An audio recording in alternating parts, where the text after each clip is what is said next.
dia els deixàvem amb una definició de mots encreuats d'en Jordi Alins, extreta del diari manresà Regió 7. Eufemisme que subjecta les sabates, dèiem, de 7 lletres. La resposta era cordons.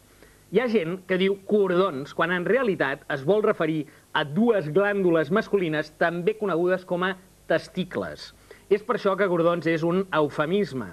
Els eufemismes són expressions suaus, inofensives, que substitueixen d'altres una mica més gruixudes, malsonants o inconvenients, com ara conxo, caram, o bé coi, quan es refereix no pas a l'entitat esportiva que presideix en Joan Anton Samaranch, sinó al conjunt format per dos llavis de mida diversa i un conducte anomenat també vaginal que els científics anomenen vulva.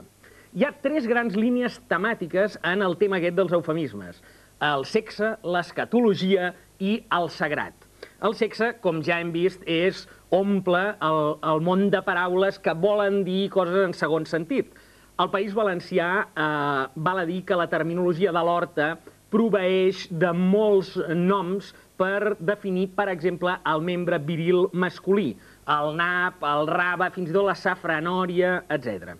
Pel que fa a l'escatologia, les substàncies defecades pel nostre aparell excretor sovint provoquen eufemismes.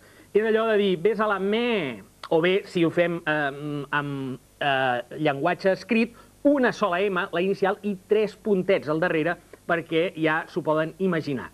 També la comuna o el vàter sovint es refereix com l'excusat, allò, vostè m'excusi que, etc. Per últim, pel que fa al sagrat, val a dir que la sagrada forma ha generat una innombrable varietat d'eufemismes com ara ostres, ospa, òndia, hosti tu, hospedrer i d'altres varietats gairebé infinites. Val a dir, però, que el trasllat del sagrat a d'altres àmbits contemporanis ha generat una nova lleva d'eufemismes que estan basats en el concepte del políticament correcte. I així, d'un escombriaire, ens demanen que l'anomenem tècnic de neteja urbana, o bé a un cec invident, a un coix un discapacitat, o a un negre, sigui de Banyoles o no, una persona de color, sense especificar ben bé quin. Quan els eufemismes desapareixen, deixen pas a les anomenades paraulotes, i llavors és quan ens sentim de tots colors. Avui els volem deixar amb una incògnita ben acolorida. Vostès saben per què els nobles castellans es vantaven de tenir la sang blava?